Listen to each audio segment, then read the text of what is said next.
Hey everyone, welcome back to Beauty School Bobbi. Today we are here at the Redken Exchange in New York City, and we are so excited to be partnering with L'Oreal Access and Lead. I hope you enjoyed this episode, and if you do, leave a like.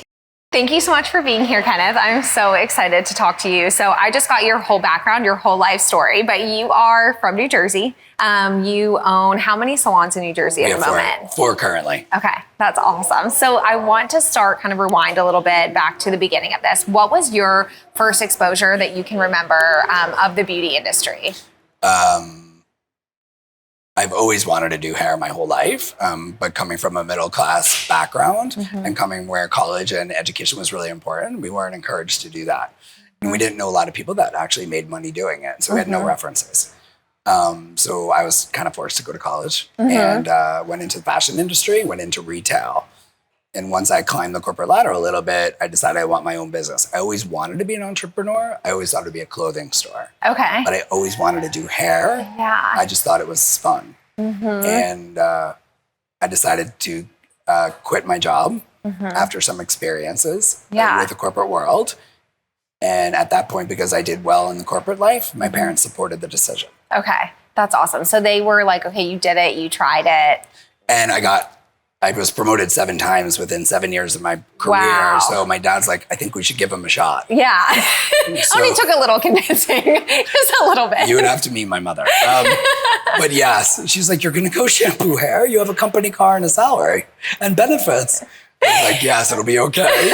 So where did you go to beauty school, and what was beauty school like for you? So beauty school was really, because I went to an all-private Catholic high school in New Jersey. Okay. And I went to Catholic school my whole life. So I was always used to a certain level of education. And then I was thrown into adult education in New Jersey, and it was very different. Yeah. So we had a whole mixture of people from all backgrounds, all different walks of life, nationalities, races, everything. So it was culturally enriching. Yeah.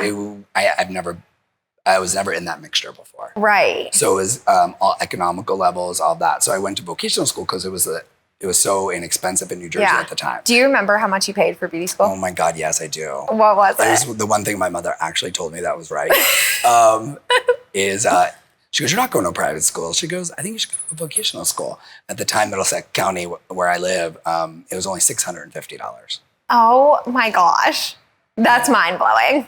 It was. Wow. Okay. So you go to beauty school. It's how many hours? So back then, if you did vocational, it was $1,000. If you did private school, it was $1,200. Okay. So I had a couple friends, people where I went to get my haircut, and they said at that time, they weren't really teaching anything except, well, actually in New Jersey, they're still teaching the same thing. So they teach the state board, they teach you to pass a test. And so you really didn't learn anything that you needed to really survive. So what I did was I did that. And then I went to a school like Vidal Sassoon afterwards for a straight month, used my money for that, and went to learn how to cut hair. Okay. That's so smart. And I think it's so important. I mean, I'm sure that changed you, I'm sure, a lot more in that 1 month, and you learned a lot more in that 1 month. That's kind of more practical to what you were going to do in your career. Yeah, it was right on 17th and Broadway. Yeah. So I traded at that time. I went for a month, and then, which is a great memory for me, is I would give up 2 or 3 days a week from home to come here, and I would be an assistant for free so I could keep on getting educated. Wow. Yes. I mean, that is the kind of like drive that I really feel like a lot of students are kind of missing a little bit. I think that, and that's why it's so important to share your story and to hear how you got there, because I think a lot of people are like, okay, I'm going to go to beauty school and then I'm going to get a job. And even if you go into a salon, like, look at all the extra steps that you had to take. It didn't just get handed to you, and it wasn't just like you knew that you needed more. And that could have been your age. It could have been that you didn't do it right out of high school. Like, it could have been that you had some experience in the real world to say, I need more. Or do you think that it was a little bit of like you knew where you wanted to go? And so you had that in mind? I think both. So to answer your question is that I believe that I knew that I had to get running, making money, right? So I knew that I needed the skills before I hit the salon. So the only way that I could do that is go get a private education for hair cutting. Because I figured if I could cut hair and I could jump right in, I would make money. Yeah. So I did that. And then I also had somebody to tell me, which gave me some great advice. They're like, just make sure wherever you cut hair, you want to live there or you want to be close. This is not a commuting job. Okay. You want to be part of the community because the way you network is really important. So you have to be in events. You have to be local. And until you get experience, then you can live wherever you want and then fly back to that place. But make sure that where you land is really where you want to be. That's really great advice. So That's I love really that. smart. Yes. So it's like, because we can't take our books of business with us. So it's different than any other industry. Like if you're in finance and we have a book of business of stock portfolios and all that, we can do that by Zoom. We can do that by anywhere. I can move to Florida. I can do that. I can't leave New Jersey and do the same level of service that I'm doing. Right. So it in that way, in that respect, it's a very different industry. And being part of the community, you keep them longer when you're in a suburb versus a city, right? So we're able to keep them for 7 to 10 years as a client if you can maintain them. Versus where a city would be only 2 years because the turnover is faster and it moves. Yeah. So, wow. I decided where I wanted to live. I always wanted to live in a certain part of New Jersey, so I moved there. And that's when I started working in that area. Yeah. During your time in beauty school, after being in the corporate world a little bit, this industry is very different than, I mean, I guess it's pretty similar. I think your retail experience obviously helped you. I'm sure like for clientele and stuff, like they loved you and like selling products and all of that stuff, which is something that's usually pretty hard for students, pretty nerve-wracking. You were probably pretty confident in that. Like, so I think there were probably strengths you carried into it. I think what happened is when I went to beauty school and I came out, I was a little bit of a purist. So that's what we would call them back then. Like we didn't believe in retail. Okay. So when you went to like, it was Jingles or Vida Sassoon, it was either their products, but they weren't pushing the products yet. They were only pushing education. So they didn't believe in the take-home care yet. Okay. So when I got out of school, it wasn't even important to have retail. Okay. I mean, obviously that's changed now. Right, yeah. So that wasn't a big part of it. What was amazing to me was the level of education that wasn't available. They really didn't teach you anything about, if I had not done what I did and went to beauty school, went to fashion school, worked in retail, and had corporate training, I don't think I would have survived the business. Yeah. I would have went back. I don't think getting out of high school doing this is easy. Yeah, no, not at all. I think that there's a lot that you have to know to bring into it because of the missing pieces, and I think that you, again, were aware enough to say like, oh, I need more than what this is giving me. And so I'm going to go do that and I'm going to go chase that. And I think that that's, I'm sure, a big reason why you are so successful because you did those extra things. So and I had to find a salon that would allow me to, when I first got out of school, I was like, all right, so nobody's letting me do anything. And I was like, okay, this is kind of bizarre. Yeah. And owners didn't want to take a risk. They didn't want to invest in people. They didn't have money to pay people. They didn't see the foresight. Because what happened is that before Summit came along, it was mostly hairdressers would get together from other salons or they would leave for commissions, right? And there wasn't a lot of homegrown. And I think that is been the biggest switch. And it's been amazing to watch that. And that's really why I switched over to Summit and why we did that. Because how I started was giving bartenders and servers and all those people, giving them free haircut cards. Because what happened was I figured out, listen, you need to make about $2,000 a month. So if I gave out 5 free haircuts, they were $20 a piece. They usually tip me. If I could get 5 a day, 5 days a week, it was $2,000 a month. Wow. Got it? Yeah. Yes. So I just started doing that. Yeah. What's crazy is I still have some of those clients I can trace back to those cards. Wow. That is so fun. It is. I love that. It's amazing. It's so cool. But so that's what we were talking about before. Yeah. There's this whole thing going on now on social media. Like you need lunch breaks, you need to do this, you need to do that. And I'm like, okay, but where's your demand on your time? Right. So can we get the demand on the time first? And then I'll tell you how to back out of it a little bit. And I think this generation is teaching us a lot of wise things about our industry. Yeah. We don't need to be on our feet 12 hours a day. Yeah. 6 to 8 is plenty, right? 4 days a week is beautiful. But having that pact and doing that, you still got to work at it. Right. So I think there's something, and this is my passion right now. And what's alarming to me is the middle is missing. Absolutely. Yeah. So there's nowhere to get them out of beauty school to make money into the salons. There's not a lot of people focused in on the middle. Yeah. No, So absolutely.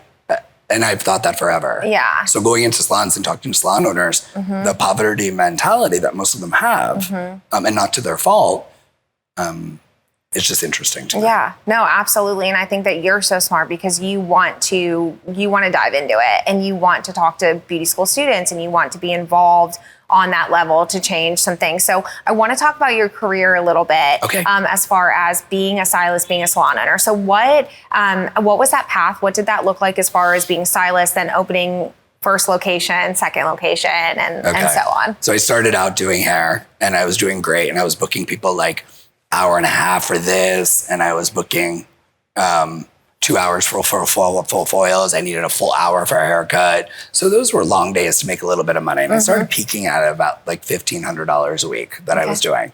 And then I joined Summit. And what happened is they gave us a little different way to work. Then I tried every other like booking, do a touch up, then have some space, then do another touch up. So I was booked. Then I took my first assistant on. Back then, it wasn't even called an associate, so that I had more hands to help me. Then my totals started going higher, started shortening my hours. And then about 10 or 15 years ago, we opened the first one and we did that. We had 6 stations and then we grew out of it. So what I did was I took part of the space next door when her business was failing. It was a bagel store. So when it started to fail, I asked her to take part of her rent away from her. Maybe that would help her. Really what I wanted was her space. Right. So I took the space, I got an extra bathroom and an extra sink, and we opened it up a little bit and we were able to add. So the first location we turned in from 6 stations. I think it's 12 now. Okay. Yeah, I think that's correct. So there's 12 and that's where we grew out of that one. Like where the air conditioner went, the hot water heater, we ran out of hot water because it wouldn't keep up with the flow of what we were doing. Okay. And thank God, tankless water heaters came along. Yes. So we went through that whole experience. And when that happened, somebody approached me about opening a second one. Okay. And at the time, we didn't know about shifting. We didn't know about, we're still closed on Sundays and Mondays. So we thought we outgrew it, but really we didn't. Yeah. But the business was great. The rent was good and we were doing well and we were training. So we hit this, I call it the sweet spot. There was 9 to 10 stylists. We started, I think we were getting close to hitting, that location hit $1 million a year. And by the time it hit $1.2 million, we could take $400,000 or $500,000 out of that salon, open another location very close, take some owners out and move it over. Okay. So Heather said, my business coach, Heather Bagby, said, I think we should give it a shot. Awesome. So I did. Yeah. Not sure if I should have. But it was good. Yeah. So what does a day look like for you on a normal day? Now. Yes. So now I've totally changed. I work with 3 associates. Okay. You're behind the chairs. I'm behind the chair 4 days a week. Okay. And I didn't realize that you were still doing that so much. And so before COVID, I was doing about 14 days a month behind my chair. Okay. And I was managing 5 months of success. I was probably doing about $20,000 to $24,000 a month. And after COVID, I came back more. Wow. And I started working 16 to 18 days a month behind my chair. Yeah. Just because we had to jump back in and we had to make some revenue up. So I was starting to change it. And then COVID changed my direction. Yes. And so it led me back into the salon. So now I work 7:30 till 2:30, 3 o'clock, 7:30 a.m. in the morning till 2:30 in the afternoon. And I work that Mondays, Wednesdays, Thursdays, and Fridays. Okay. And you're also managing and running 4 locations. I have an amazing manager who's the only shareholder of my companies. Okay. That is not a hairdresser. Okay. She doesn't have her license. Yeah. So she takes care of all the payroll. She does a lot of the coaching. I would say I'm more of the visionary and she's more of the business person. How did you find her? She was a client. Okay. And she worked for a corporation and she started having her children. And what happened is that I asked her, I was like, do you want a receptionist job? At the time we would call it a receptionist. Do you want 10 to 2 while your kids are at? And then as I grew the business, she grew with me. Wow. And then her corporate experience started to play into it. And as her kids got older, she took on more and more responsibility and we grew it. And then in each location, there's a shareholder. I love that. Yeah, so smart. each location has a shareholder. We took them out, moved them, put their business, and let it grow a little bit. Wow. So all the salons are only within about 5 miles of each other. Oh, they're close. Okay, Yes. yeah. I didn't realize that they were like all that close. Well, what's really interesting, it's easier to do that than open them far away. Because you can take 300,000 or 400,000, move it. So what I really realized is I really had to have a passion for this, because if I would have stayed at the first location and I just kept all the profit from there and grew it, I would have already been retired. Yeah. But what I did was I decided to invest more into people and places and things like that. And I'm like, all right. And then, so like, here I am. Well, you know, they don't give us money. Yeah. Right. So we're all on the books. We're all in, we do everything right. Yeah. You know, I went for a loan, and, you know, our volume of our company is now about $5 million. And I went for, a loan, and they wanted to give me $20,000. Are you serious? Yeah, based on our income. Wow. So this industry is just right. Yeah. It's so they just don't get it. They don't at all. I think that's like my vision is that, you know, if you were a guidance counselor and I was smart, you would tell me not to go to beauty school. And it happens every day for us. Yeah. And you hear it all the time. Why can't we go to beauty school and get a business degree? Right. That's what people should do. They should get an associate degree, and they should get their hair license. Yeah. We're going to take a quick break from the podcast to hear a word from our sponsors. Today's sponsor for this episode is LEAD. LEAD is the first degree designed with beauty professionals in mind. To create future professionals and leaders for this fast-growing industry, Rolfs has partnered with L'Oreal, Arizona State University, and Mesa Community College, and is proud to launch the first ever college and university degree designed specifically with beauty professionals. It's time to acknowledge the level of impact beauty professionals have in our lives. Every year, an individual consults with a beauty professional over 48% more than a physician. This is why advancing the accredited education of beauty professionals is our mission. LEAD is shaping the future of beauty by developing the minds and expanding the intellect of beauty professionals who maintain and restore our self-expression and well-being. For more information, visit leadinstitute.degree today.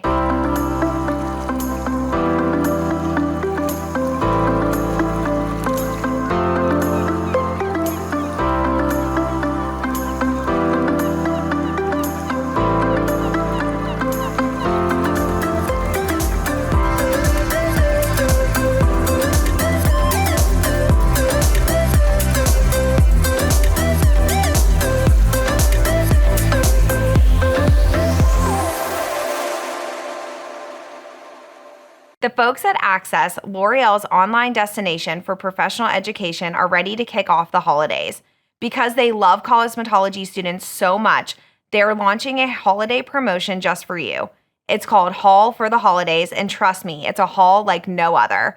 And what's even better is that it couldn't be easier to participate. So here's how it works. Starting on November 1st, you will log into L'Oreal Access, complete the Haul for the Holidays learning plan, which has been curated just for students so they can learn about different L'Oreal professional hair care and color brands. And then you'll hop over to L'Oreal's Level Loyalty Reward site and enter to win the Ultimate Stylist Starter Kit. 100 students will win the holiday haul containing prizes like a mannequin head, a carbon comb, tint brushes, mixing bowls, super cute capes and aprons, towels, a ton of full-size L'Oreal products, and so much more. Then 10 lucky winners will get all of that plus enough level points to redeem for a nice set of shears or a Dyson hairdryer. Typically, you have to earn points on level by buying L'Oreal products, but with Haul for the Holidays promotion, you have the chance to get them for free. How insane is that? Students will have just until before the end of November to complete it. So make sure you're signed up for both L'Oreal Access and L'Oreal Level Loyalty Rewards program. More info is on its way, but go ahead and get excited. This is about to be a happy holiday indeed. Now let's get back to the episode. I was going to ask you, so you kind of like jumped into that. Like I was literally, sorry. No, it's good. Like you're on the right track. Like you're already answering the questions that like I want to talk to you about, because I want to ask you, you've mentioned and hinted a little bit at the pieces that you think are missing. So you're a salon owner, 4 locations, and you're behind the chair, which means that you are working with associates, Yes. and you're working with new students, hiring, I'm sure if you're experiencing what everyone else is experiencing across the country, you have people leaving, coming, going, some change, some turnover. Yes. What have you identified as the thing that's going on that's causing this? Is there one single thing? And I'm asking you particularly because I know you've thought about it. And I know that this is something that you really like. It's not like you're like, oh, I just think whatever. I know that you've thought about this and it's something that you're attempting to change, attempting to fix. What's missing? So I think COVID has really made us realize and made us look inward. And I think that's really what happened. So I believe that during the time of COVID, when we shut down, everything could be taken away. You mean specifically like? Yeah, like, so I worked for 20 years. And then one day somebody called me and I talked to my employment lawyer. And he goes, you're going to need to lay everybody off and shut things down. That was probably one of the most horrible days of my life. But I knew I was doing the best thing for my employees, because then in New Jersey, they could get to unemployment before all the other salons, before everybody in the restaurant shut down. Because we knew it was coming. I have friends that are in local government, and we didn't know that. Like, so nobody knew until that Wednesday. Yeah. I knew that Friday before. That I was going to shut it down. Yeah. And so I was able to lay them off Monday. How were you like confident enough in that moment? Because I think so much of like what we were experiencing was like, is it gonna is it gonna happen? Oh, I knew it was coming. Okay. So you were confident enough to say like, I need to make this decision and I need to go ahead and jump for them. I did, because what happened is that it was happening. The wave was happening and it was happening. There was no, I have friends in the city that are doctors. And literally I was supposed to come in for a checkup from my voice guy, and he's like, stay away. Wow. He's just like, stay away. Yeah. It's not good. I'll see you later. We'll take care of this later. And I've had a long-term relationship with him. He's been a very pivotal point in my life. And so I knew it was coming. And I think that forced a lot of like, this is it, right? So doing those Zoom calls every week while we were closed, and they weren't my employees. Yeah. And it makes people question what they're doing with their lives. So I think that's really what we're experiencing now. People, listen, they shut us down. They took everything away from us. That was huge. So I think it made a lot of people think about what they want to do and how they want to spend their time. I don't think it's wrong. I think we just need to get adjusted to the way the world is right now. So if you're somebody that wants to work 3 days a week and I want to work 5, I'm okay with it. But here's what I think is missing. Nobody's teaching them how to get to the 3 or 5, right? So they're telling them about all these wonderful things like, oh, make sure you take a lunch break. Well, how about you make sure that you have an appointment in the book, right? So, and I think a lot of people, the industries that have been affected, as I'm observing, are the industries that were taken away. So a lot of people left serving. And they went into other things because they shut them down. Right. So they shut hairdressing down. So that tells somebody, like, it gives them mindset. They have control over whether I earn money or not. Right. And I think that was like a mind manipulation thing that I think it's like a trauma. And I think we're just realizing now that we're coming out of trauma. And what happens to that is you wake up and you're like, whoa, this was not. And as you said, people were starting to either open their own salons, go to salon suites. If they never did it before, they were taking chances, right? Yeah. Don't blame them for that. Over the last 2 years, I've probably been the most ineffective owner I've ever been in my life. And that was not in fear. I didn't want anybody to leave, and I wasn't going to give them a reason to. So you mean ineffective meaning like? I let people do things that I would never let before. I haven't talked to anybody about this yet that has identified like that being a thing. I think a lot of the salon owners that I speak to are like, I don't know what's going on. I have all these people leaving and we can't hire fast enough. Our cosmetology students can literally go anywhere. They've never never had more options. They've never been in more demand, right? Because the salons need them. Yes.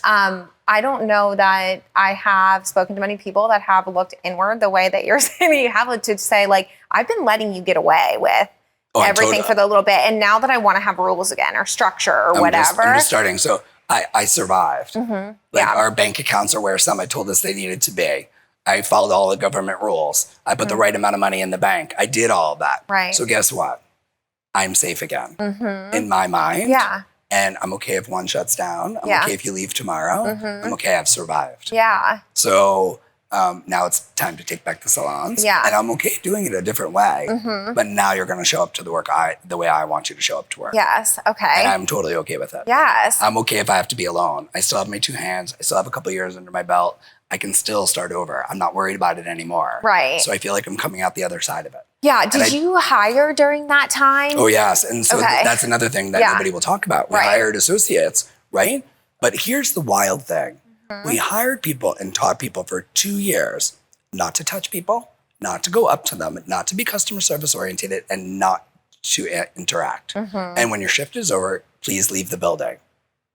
And then we take off the mask and we want them to behave different. Right. And we're wondering why they're not. Well, and like getting frustrated. Right. So it'd be like you and I landing in Japan tomorrow and being like, oh, here, go learn the language. It's a different world. Yeah. We wouldn't know how to get anywhere. Right. Well, I wouldn't. I don't know if you know Japanese. No. I do not. But thank you for a moment thinking that I might. Well, sometimes you don't want to assume that you don't, right? Oh, I know. Yes. But that is more of what it's like. Yeah. Right. So that's where I find us in this weird spot right now of I'm happy for the people that are going and moved on. And I'm really happy that they left because what I've realized is that eventually it will be a good thing because they didn't want to be there deep down. They made some soul searching and it's okay to clear it. Now let's grow it. So now the person that I'm looking for wants to grow people for a living, wants to do that, is really wants to train other people. So are you hiring differently now? Are you looking in different places? We did this thing where we were just hiring nice. Like we're just hiring nice, right? Because we would take anybody off the street. Like, are you nice? You can come work for us. Because you can never breed in, you can never like take somebody and make them nice. Right, yes. Like if they're not nice to start with, I'm good with you. You just stay over there where I used to try to save people. Yes. I'm not saving anyone anymore. Yes. They usually turn on you, not in a bad way, but they have other agendas. Right. So it's not about me, it's about them. Right. And I was never their right fit. Yeah. So now I want them to be kind. What do they want to do with their lives? Do they want to sell? Like my biggest joys are like, I have a single mom who has been with me as an associate. She bought her own condominium or townhouse. She drives her own car. She does like all that stuff only because I opened my salon. Yeah. Right. And so that's awesome. The cool stuff that I get to watch. People pay for their own weddings, do all that. That's where the gifts start to fly in. Yeah, absolutely. So, but you need those people that have that feeling. And this, I've never seen a group of people on social media or in this age group. And it doesn't even need to be age group. It's just where they are in their businesses. Right, yes. We call it level 3 or whatever, but they get to this point where it's very ego-based. And what I mean that they don't really worry about anybody else. And it's not wrong. I think we just went from, I don't want to be that person who work 12 hours a day anymore and my feet hurting and my back hurting, but I also don't want to be that 3-hour person and still expect to make $150,000 a year. Yeah. So somewhere in the world, like if you live in New Jersey, you have to make $100,000 combined, you know, but it would be nice if you did it on your own. If you don't do that, you really can't live there comfortably. So teaching people how to do what we love as an industry, I think there's a miss. I think we can teach more people how to do it the right way and not the right way. Do it how they want to live. And kind of work backwards a little bit. Like, blend the two. Yes, exactly. Blend the hard work and the hustle with the knowledge we have today. Would be amazing. It definitely feels like when I first came into the industry, like 10 years ago, I think, the downside was like a lot of people not supporting it or like parents not supporting it. It feels a little bit like there's more of like, I don't want to say an attack and like be dramatic, but I know exactly the memes you're talking about and those kinds of things where it's like, it really feels like you're being negative about this industry and you're like, no, but this is what you have to do. Like what you're being negative about or the things that you're screaming are just a part of the industry if you want to be successful. And I think kind of just like COVID, like you said, you got through it, you survived. I think as an industry, this thing that people are doing and leaving and going on their own and just jumping, like without even having the preparation to go out on their own and do that, I think is going to be something that changes. And I think that we're just going to have to wait and see like what that ends up like looking like for sure. Exactly. I think you couldn't have said it more perfectly, is that we're going to have to figure it out because going forward, we need to learn how to get the people in the salons to work. Yes. I mean, my big thing that I think I'm going to change is I would love to start recruiting. And in retail, we used to actually go into other stores and do that and be like, listen, I have opportunities for people that you know. Yeah. So a lot of chain salons and a lot of venture capitalists are putting money into chains because there's money in hair. Right. Problem is they're not really worried about the hairdresser. Right. Yeah. The hairdresser becomes a commodity that tops out at $40,000 and they can't make more. Right. Yes, at a national chain. Yeah. So, if you come work for an independent owner, I can get you all the way to 180. Yeah. And you're still working 4 days a week. Right. But you're giving 4 other people a chance to earn a living. Right. So it depends on what I mean, that's the huge thing. So the chains right now really have an advantage over us because they have volume out of walk-in. Yeah. So people think that's good busy. Right. But then their lifestyle gets to 40,000 and then they're stuck. Right. And so they're kind of trapped. Yeah. No. So if we can make them aware, I think there's no awareness to our industry. Mm-hmm. I don't think they know, like nobody has ever met a me. Yeah, no, exactly. Right? That's why we had to put you out there. That's why we have to do this. Well, when I tell people I work 4 days a week and I make $180,000 a year behind my chair, not as an owner. Yeah. Like I'm making 180 grand behind my chair. Yeah. That's so amazing. That's why I had to go back and do it. Yeah, because there was no profit after COVID. Right. Yeah. You're like, no, this is what we have to do. I mean, this is what I have to do. Yeah. And it just proved to me that I could do it. Yeah. It proved to me that I was okay. Yeah. And it also changed me. Yeah. I don't want to do long balayage anymore. I want to do touch-ups. I want to do a couple foils.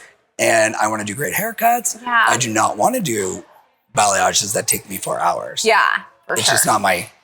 Right, but you get to be in control of that now because you put in the work to get there. Like, that's why. Right. So, and with the economy, what it's doing or what we're going to see it do or what we think it might do, I think it's really interesting that we're going to have to dig our heels in to get the same amount of clients and it's going to be interesting to see how this all washes out. Yeah, for sure. We'll do a follow-up episode together. I would love that. You and I will just be the correspondents on this, and we'll just keep updating all the time. I think we can do it. I think we should too. Yes, I think it would be great.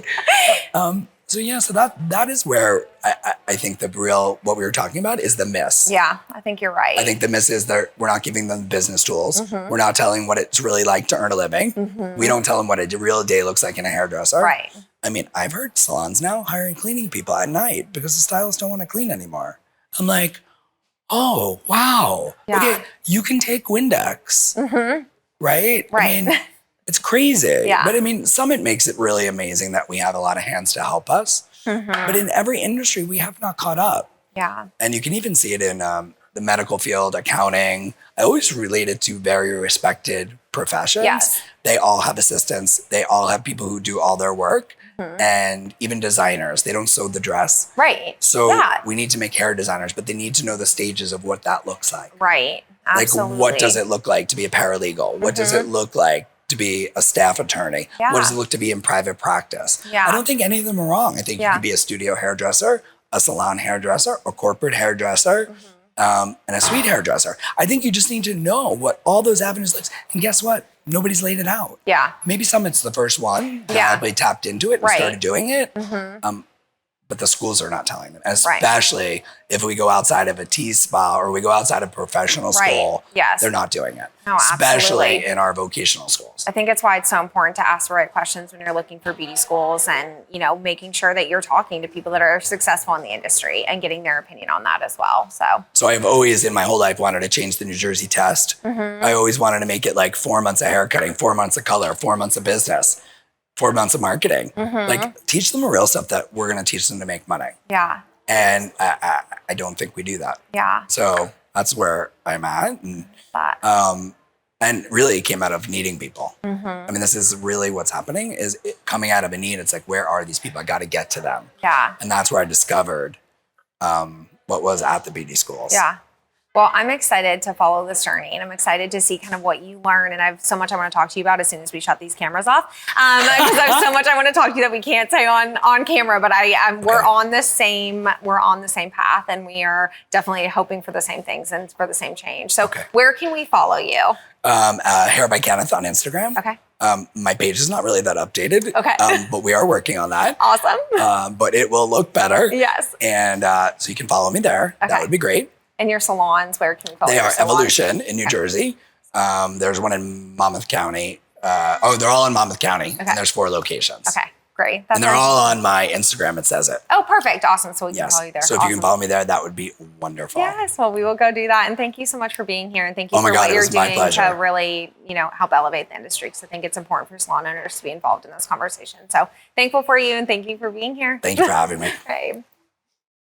Thank you all so much for watching today, and thank you to L'Oreal Access and Lead. We are so excited for this partnership and hope you enjoyed this episode. If you did, share it with somebody that you think might like it too. Make sure you follow us at Beauty and Style Network on Instagram, and make sure you follow me at Beauty School Bobbi on YouTube. Make sure you subscribe, ring that bell so that you get notified when the episodes are coming out. Leave a comment down below, and we can't wait to see you next time. Bye, guys.